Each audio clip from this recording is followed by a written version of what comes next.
Muito bem, era para ter acontecido hoje o depoimento do ex-governador do Distrito Federal, Ibanez Rocha, que deixou o cargo para concorrer a uma vaga no Senado Federal, em meio a muitas suspeitas que pairam sobre as suas condutas, mas o ministro André Mendonça, relator daqueles pedidos de contestação de atos da CPI do crime organizado, acabou desobrigando o Ibanez de comparecer. Ele tinha sido convocado, mas o Mendonça falou que era para ele se sentir convidado, se quisesse ir, podia ir, se não quisesse, não podia. Ele acabou não indo.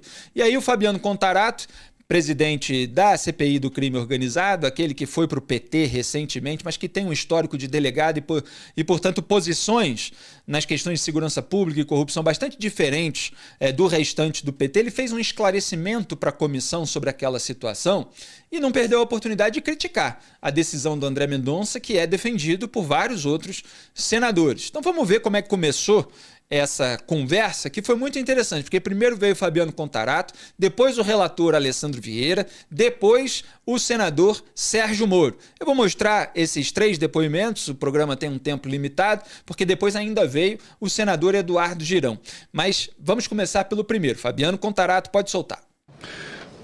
Esclarecimentos contra a oitiva do senhor Ibanez Rocha Barros Júnior, o advogado e ex-governador do Distrito Federal, convocado pelo requerimento 310 de 2026 do senador Alessandro Vieira. A convocação se deu por meio do envio de e-mail, correspondência e telegrama. Além disso, com apoio da Polícia Legislativa do Senado Federal, houve a tentativa de intimação do depoente em sua residência, porém o convocado não se encontrava em casa e nem havia quem pudesse recebê-lo. Por meio de decisão proferida na última sexta-feira, 3 de abril, pelo ministro do Supremo Tribunal Federal, ministro André Mendonça, no âmbito da petição 15.556, ficou afastada a obrigatoriedade do comparecimento do depoente nos seguintes termos, aspas, ante o exposto, restando configurada pelo teor da justificativa apresentada pela comissão parlamentar para embasar a sua convocação, a condição de investigado do peticionante Ibanez Rocha Barros Júnior, e já tendo sido manifestada a objeção de sua defesa técnica, afasto a obrigatoriedade de comparecimento, transmudando-a em facultativa, deixando a cargo do peticionário a decisão de comparecer ou não à CPI do crime organizado, fecha aspas, fala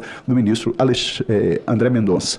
Por fim, a defesa do convocado, por meio do e-mail enviado ontem, dia 6 de abril, comunicou que o senhor Ibanez não compareceria a essa reunião. Antes de conceder a palavra, só um minuto, antes de conceder a palavra ao senhor André Garcia, que está aqui, a quem eu desde já mais uma vez agradeço o comparecimento, eu só queria mais uma vez aqui fazer a minha manifestação da forma como o Supremo Tribunal vem se manifestando com relação aos trabalhos da CPI do crime organizado. Eu sempre falei e sempre vou falar que nós vivemos num império em que a premissa constitucional do artigo 5º é que todos somos iguais perante a lei, independente de raça, cor, etnia, religião, origem, orientação sexual. Só que no Brasil, uns são mais iguais que outros.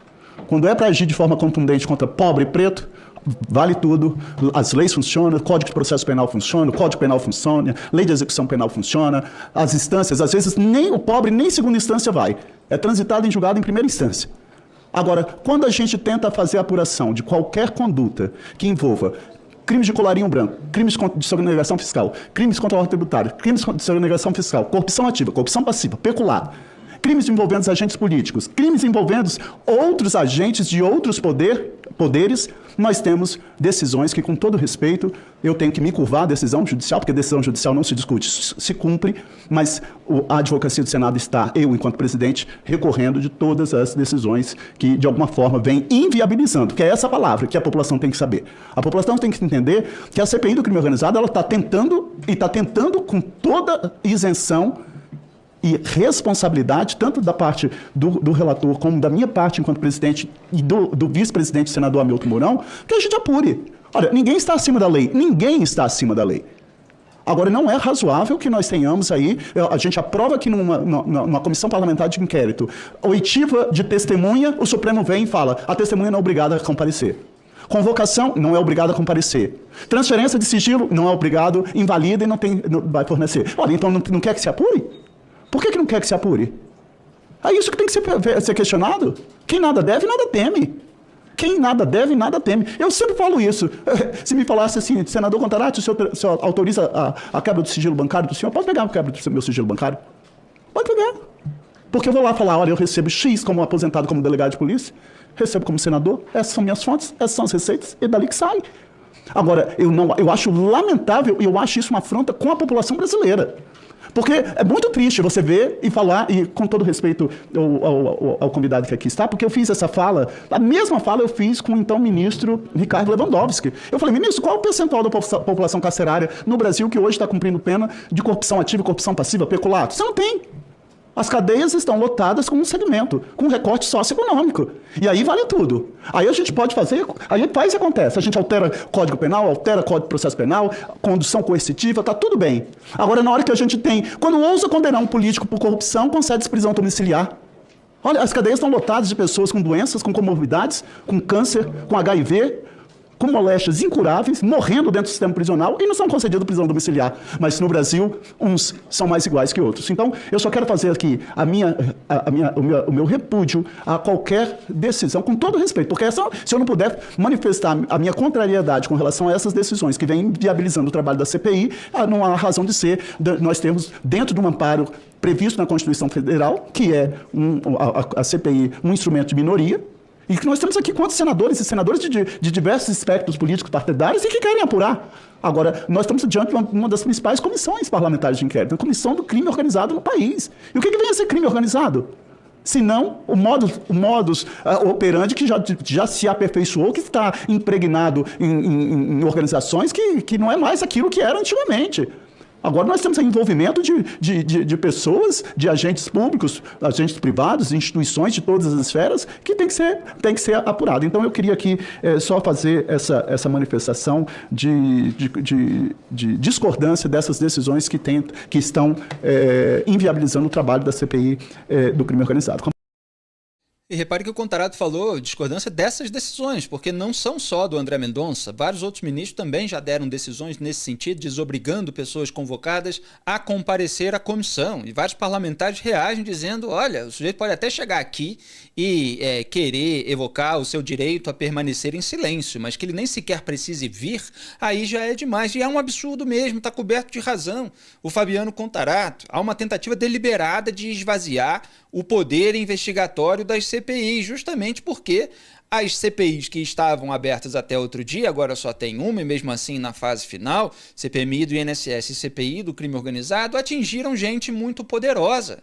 A realidade que ele está descrevendo é antiga e é real no Brasil. Há pessoas mais iguais do que as outras, criminosos, pretos, pobres, etc., eles não têm tantas vantagens quanto esses eventuais criminosos da área política, da área judicial, que tem uma série de possibilidades de recurso, de não comparecimento, de pagar advogado para percorrer 4 instâncias, e muita gente não tem. Ele falou até de prisão domiciliar, que é concedida rapidamente a políticos que alegam problemas de saúde ou qualquer coisa desse tipo, enquanto tem um monte de gente lá mofando na cadeia, que não tem advogado que vai de bermuda para o Supremo Tribunal Federal, que não tem esse tipo de embargo auricular. É uma realidade do Brasil que está sendo descrita, inclusive no período do Petrolão, quando vários petistas estavam sendo acusados e alguns presos, novamente, depois daqueles que tinham sido presos no esquema do mensalão, eu falei, olha, o PT sempre disse, porque o Fabiano Contarato está repetindo um discurso antigo do PT. Ele tem mais autoridade moral do que os petistas mais antigos para falar, mas é um discurso antigo que o PT faz dizendo que só pobres, pretos, as soluções que o PT dá para isso, historicamente, são ruins. Desencarceramento em massa, etc. Não é que eu compactue com isso, mas o PT dizia isso antigamente. Só os pobres é que estão na cadeia, às vezes para passar pano também na cabeça de criminosos pobres. Não é o caso, é a comparação que eu estou fazendo aqui com essa permissividade que se tem com aqueles ricos. Mas quando os petistas estavam sendo presos, eu estava dizendo assim, olha, o PT tanto falou que só pobre vai para a cadeia no Brasil, que agora os próprios petistas estão indo na cadeia para dar o exemplo. Pois é, isso aconteceu no Mensalão, isso aconteceu no Petrolão, mas quando chega a eles, quando chega a turma deles, e a CPMI do INSS estava lá querendo investigar mais o Lulinha, descobrir o caminho do dinheiro, do careca do INSS, para Roberta Lussinger, para a viagem do Lulinha à Finlândia, viagem de luxo, com primeira classe a R$60 mil, hotel a quase R$40 mil a diária, aí É um monte de manobra para blindagem, como a gente viu a base do Lula fazendo, como a gente vê os ministros indicados pelo Lula fazendo no Supremo Tribunal Federal. Agora, não estão sozinhos. Há uma frente ampla pela impunidade novamente formada no Brasil. Foi o nome que eu dei num artigo que eu publiquei em 2019, quando você teve a segunda reviravolta que levou... chega a ser reviravolta, né? Mas a segunda... etapa que levou ao desmantelamento da Lava Jato. A primeira foi quando a Lava Jato atingiu os tucanos, e aí chegou no Michel Temer também, quase tudo ao mesmo tempo, junto com uma parte do Poder Judiciário. Gilmar Mendes mudou de voto, o que levou depois à rediscussão da prisão após condenação em segunda instância e a derrubada daquela medida. A segunda etapa foi quando um desdobramento da Lava Jato no Rio de Janeiro, Operação Furna da Onça, atingiu Flávio Bolsonaro. Aí o bolsonarismo se juntou àquela turma do velho tucanato, de uma parte do judiciário, dos petistas e do Centrão, porque a primeira diretoria da Petrobras a ser atingida era do PP, do Ciro Nogueira, do Arthur Lira, dessa turma. Então você tem uma frente ampla pela impunidade que está novamente consolidada agora. Tem algumas exceções em alguns grupos que estão vociferando.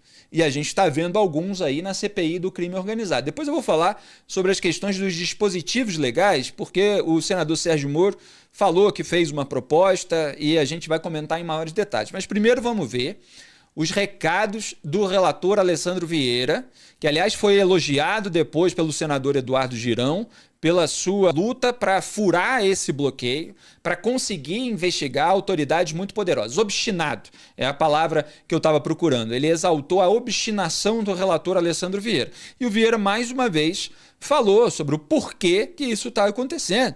Porque a investigação atingiu gente muito poderosa. Atingiu ministros do STF pela primeira vez em 200 anos. Pode soltar. Com a palavra, o senador Alessandro Vieira. Obrigado, senhor presidente. Cumprimento os presentes, nosso convidado. Eu pedi a palavra ao presidente para historiar de forma mais precisa a situação específica do ex-governador Ibanez Rocha. O ex-governador Ibanez foi convidado, ainda no cargo, a comparecer para prestar esclarecimentos aqui com relação à política de segurança do DF. O Distrito Federal tem números consistentes, positivos, no tocante ao combate ao crime, então esse era o primeiro objeto. E já naquele momento, o governador, de forma bastante assintosa, manifestou que não compareceria de forma alguma. Ao contrário de outros governadores. O governador tem agenda, o governador tem dificuldade. E alguns se colocaram à disposição para comparecer, o governador de Santa Catarina compareceu, mas apenas o governador Ibanez se recusou de plano a comparecer. E ele devia ter seus motivos para se recusar. Quando ele renuncia ao cargo para se colocar como apto a concorrer nas novas eleições desse ano, a gente apresenta e aprova a convocação dele. E era importante a presença, e é importante a presença do ex-governador Ibanez para que ele possa esclarecer, novamente, a questão da política de segurança pública no combate a facções, mas também o envolvimento nele no escândalo do Master BRB. Até porque as notícias vão se avolumando e preocupam o cidadão do Brasil todo, mas especialmente do Distrito Federal, coisas como a notícia de que mesmo após a constatação de que as carteiras de crédito eram fraudulentas, se fez a aquisição de mais de 20 bilhões em créditos podres do Banco Master. Né? Então, assim... Não adianta tentar tapar o sol com a peneira. Aquilo que a gente não consegue fazer aqui pela CPI, e aí, lamento a decisão, a reiteração de decisões do Supremo Tribunal Federal esvaziando CPIs. Essa CPI, ela tocou, presidente Fabiano e colegas, ela tocou num ponto sensível que em 200 anos ninguém tocou, que é o envolvimento direto de ministros do Supremo com figuras, no mínimo, controversas. Aquilo que a imprensa fala, aliás, hoje, parabéns, dia do jornalista, parabéns para todos os jornalistas, aquilo que a imprensa fala há décadas, aquilo que os corredores de Brasília falam há décadas, mas que ninguém nunca colocou no papel. A gente está colocando no papel, a gente está demonstrando essa realidade. Isso incomoda sobremaneira, porque, como diz o presidente Fabiano Contarato, no Brasil, a lei penal só vale para preto e pobre. Essa é a verdade. No Brasil, a lei só vale para pobre. Essa é a realidade, infelizmente. E eu fico impressionado como alguém tem a coragem de pedir a confiança dos brasileiros ou dos moradores do Distrito Federal e depois não tem a coragem de prestar esclarecimentos, prestar contas. E eu estou falando com o correligionário. O ex-governador Ibanez Rocha é meu colega do partido, do MDB. Não tenho nenhum problema pessoal, não sou eleitor do Distrito Federal, não tenho questão nenhuma partidária envolvida, ideológica envolvida. Tem uma questão moral envolvida. Tem uma questão legal envolvida. E a gente precisa avançar como país no sentido de que a lei efetivamente seja a mesma lei para todos. Porque eu desconheço, nesses quase 25 anos de polícia, a hipótese de pessoas que são convocadas para prestar depoimento que conseguem da justiça uma salvaguarda de compareça se quiser, esclareça se quiser. Entregue os sigilos que a Justiça mandou entregar se quiser, porque o COAF está nessa situação agora. O COAF está constrangido, o COAF está ameaçado pelo ministro Alexandre de Moraes, flagrantemente, constrangido, ameaçado, para que não entregue relatórios de inteligência financeira, sob pena de cometer uma série de crimes ilícitos. Por quê? O que tem de tão grave que tem que esconder? São os voos nos aviões do Borcaro? Não dá mais para esconder, a CPI já mostrou. São os contratos multimilionários? Também não dá mais para esconder. A imprensa mostrou, a CPI comprovou. Então, qual é o passo que falta? Para que a gente transforme esse país de verdade numa república.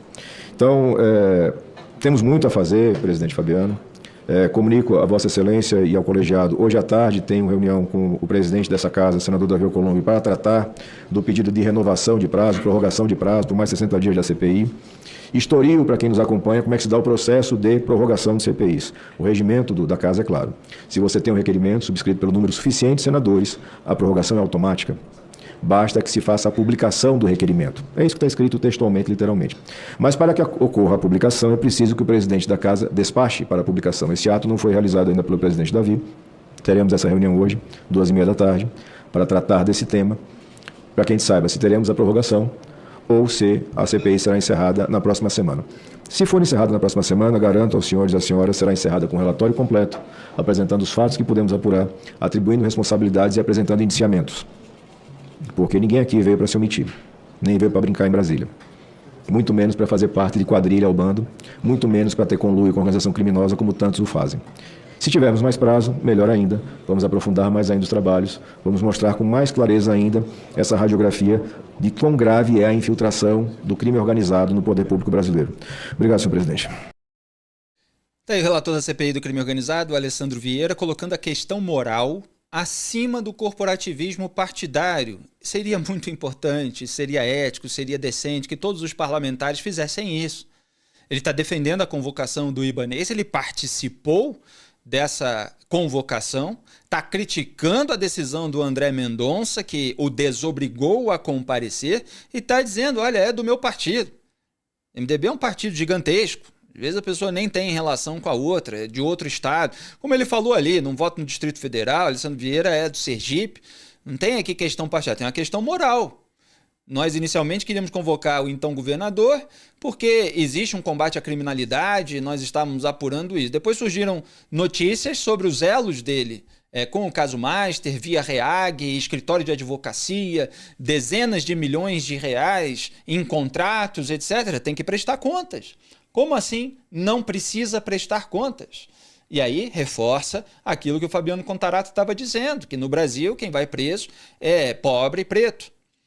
E aí depois ele critica novamente a decisão do Alexandre de Moraes sobre o COAF. Analisei aqui no programa, em episódios passados. Aliás, ficou o corte com o título justamente Moraes e Gilmar são confrontados por Vieira e Contarato em CPI. Foi quando o Contarato e Vieira, essa dupla aí, reagiu criticamente à decisão do Alexandre de Moraes, estabelecendo critérios mais duros, mais complicados, para que houvesse compartilhamento de relatórios de inteligência financeira que mostrassem movimentações atípicas de autoridades, principalmente poderosas, aquelas que acabaram de ser atingidas, e eu comentei, fiz análises em cima, quem tiver curiosidade, está disponível aí o corte na aba vídeos aqui do canal. Ele fala, o Alessandro Vieira agora, que o COAF está ameaçado.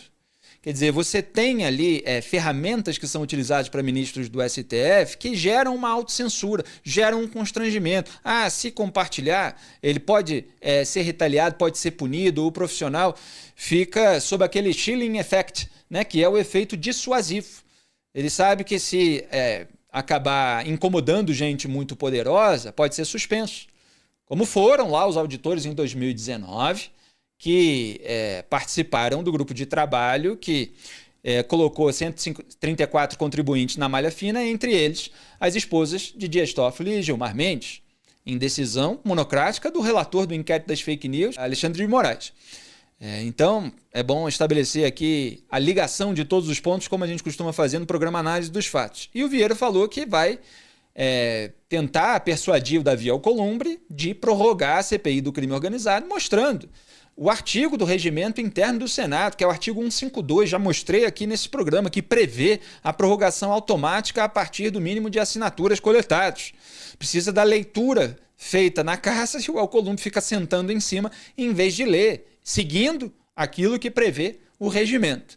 Então, assim, a tentativa de blindar, ela é muito forte.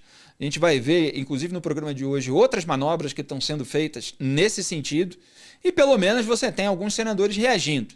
Às vezes eu paro aqui no programa para analisar notícia, dado por dado, fazer aqui uma concatenação, mas às vezes eu tenho que mostrar vídeo do que os parlamentares estão fazendo também, como eu vou mostrar vídeo hoje, do que o André Mendonça anda falando.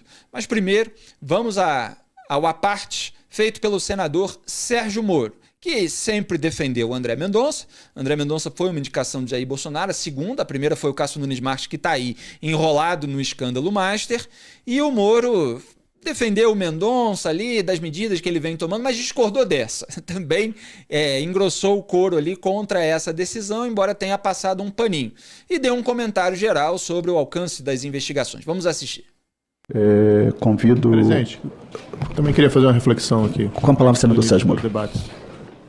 O que a gente assistiu desde o início dessa CPI do crime organizado foi uma tentativa aqui de realização de uma investigação necessária para o país, partindo do crime organizado com suas conexões com o mundo das finanças, e a lavagem de dinheiro é imprescindível para o crime organizado.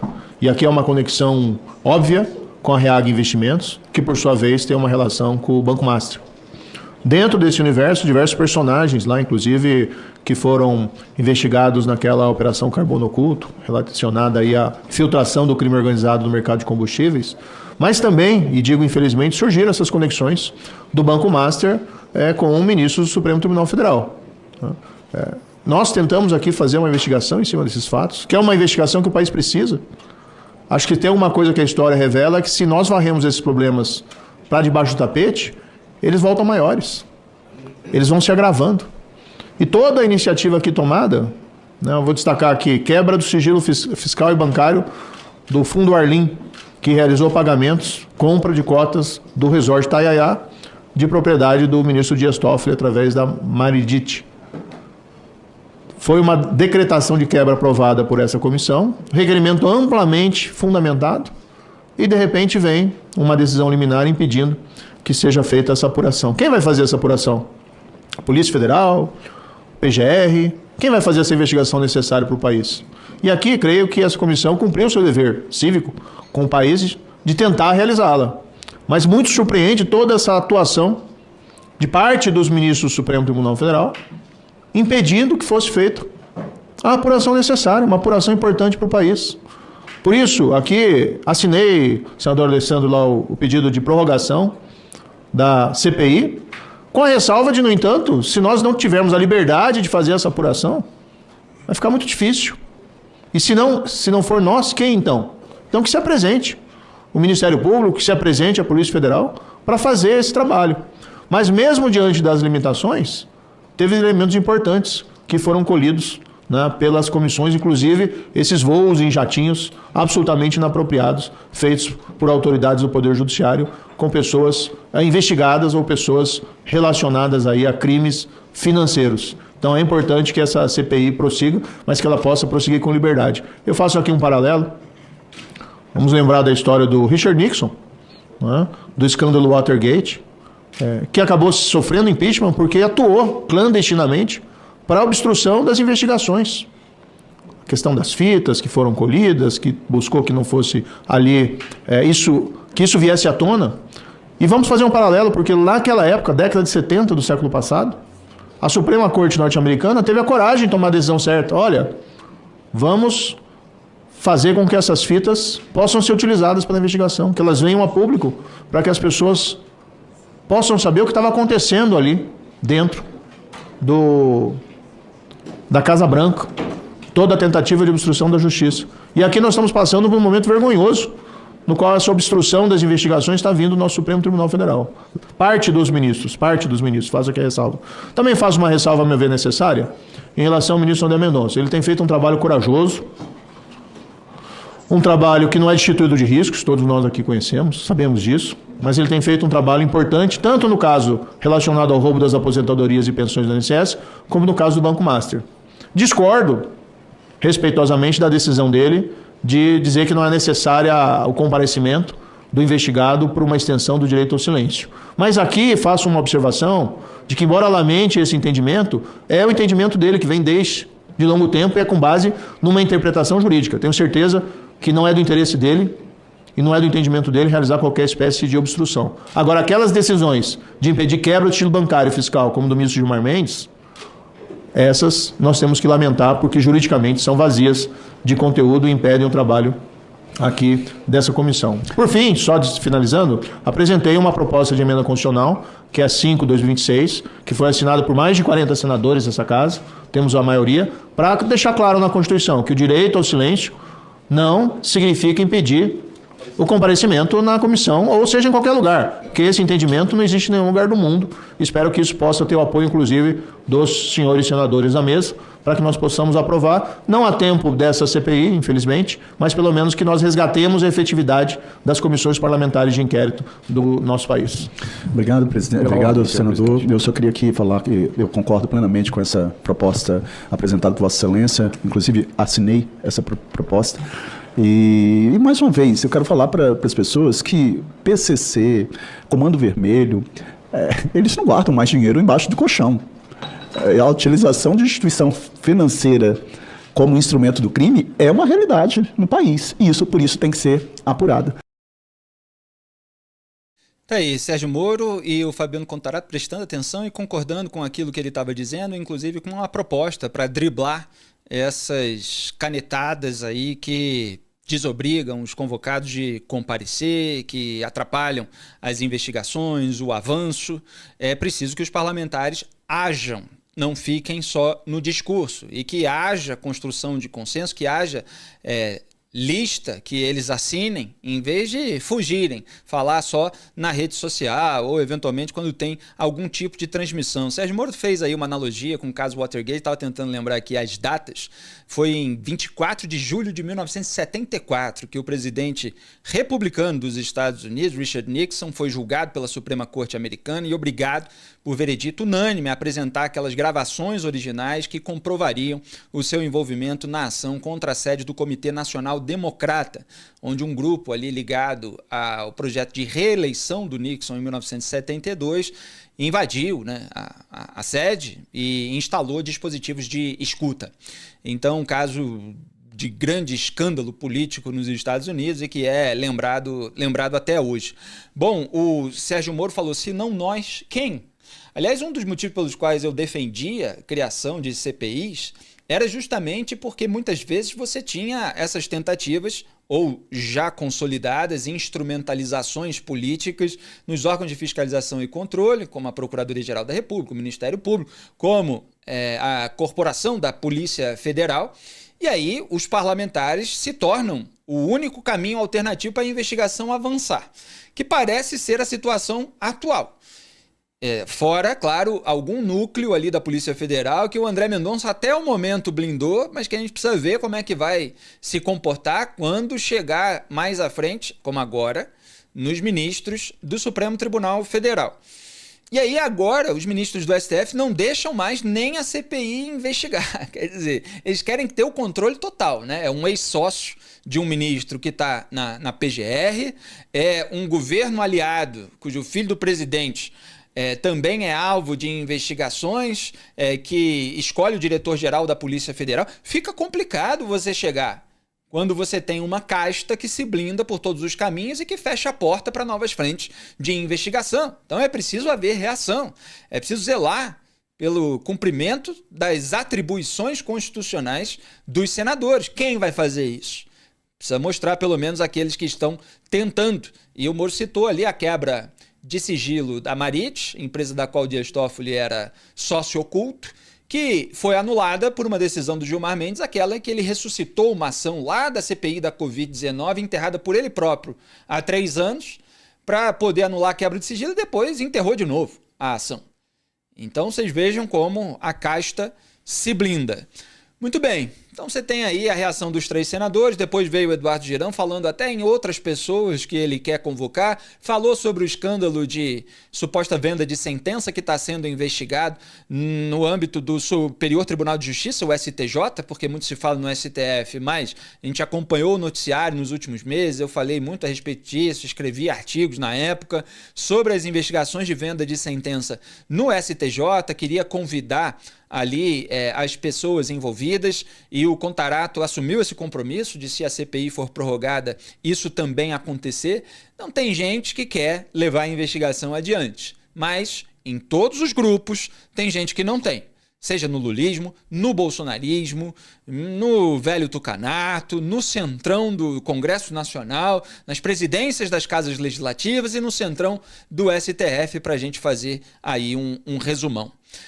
O vídeo que você acabou de assistir é um corte do programa Análise dos Fatos, transmitido ao vivo às segundas e sextas às 12 horas e terças, quartas e quintas às 18. As íntegras ficam disponíveis na aba Ao Vivo do meu canal de YouTube e os cortes na aba Vídeos. Curta, compartilhe e seja membro do canal para ajudar a manter esse programa no ar. Obrigado.